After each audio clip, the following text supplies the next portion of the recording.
महाराष्ट्राचा जर बिहार होऊन द्यायचा नसेल तर 3 मागण्या आहेत आमच्या प्रामुख्यानं शासनाला, महाराष्ट्र सरकारला. एक, बाहेरचे जे परप्रांतीय येतात ते हिंदू असो, मुस्लिम असो, ख्रिश्चन असो, शीख इसाई कोणी असो, त्यांना मतदानाचा अधिकार इथं नाही पाहिजे.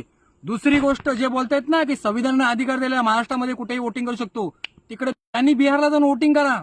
दुसरी गोष्ट, हे ट्रेनमध्ये लोंढेच्या लोंढे येत आहेत महाराष्ट्रामध्ये, मुंबई असो, बांद्रा असो, कुठलंही स्टेशन असो, तिथं बॉर्डर सारखी सिक्युरिटी लावा. यांचे आधार कार्ड, पॅन कार्ड चेक करा, यांचा पोलीस व्हेरिफिकेशन दाखला चेक करा, यांच्यावर कुठले गुन्हे तर नाहीत ना.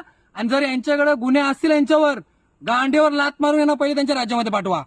तिसरी आणि महत्वाची गोष्ट, मध्ये राहायला येतात, एखादा गुन्हा करतात आणि ते गावाला जातात आणि त्या मालकाजवळ त्यांचा काही पत्ता नसतो, अशा मालकांना रस्त्यावर घेऊन तुडवा. मालकांना 3,000 आई बहीण विकतायत. त्याच्यामुळे हे सर्वात पापी जर पापामध्ये भागीदार असतील तर रूम मालक आहेत. त्याच्यामुळे महाराष्ट्रातील प्रत्येकाने गोष्ट लक्षात ठेवा, महाराष्ट्र साफ करायचा असेल तर या 2-3 गोष्टी, तुम्हाला एक घटना सांगतो देवीच्या पाड्याची मधली आमची. एक रूम मध्ये 2 वर्षाच्या मुलीला मारून बॅग मध्ये भरली, सांगायचा विषय, आणि त्या रूम मालकाला माहिती नव्हतं तो कुठे राहतोय म्हणून. त्याच्यामुळे सावधान राहा, सतर्क राहा. महाराष्ट्र साफ करायचा असेल तर या 3 गोष्टींची मागणी धरून ठेवा, तरच महाराष्ट्र साफ होईल. जय हिंद, जय महाराष्ट्र.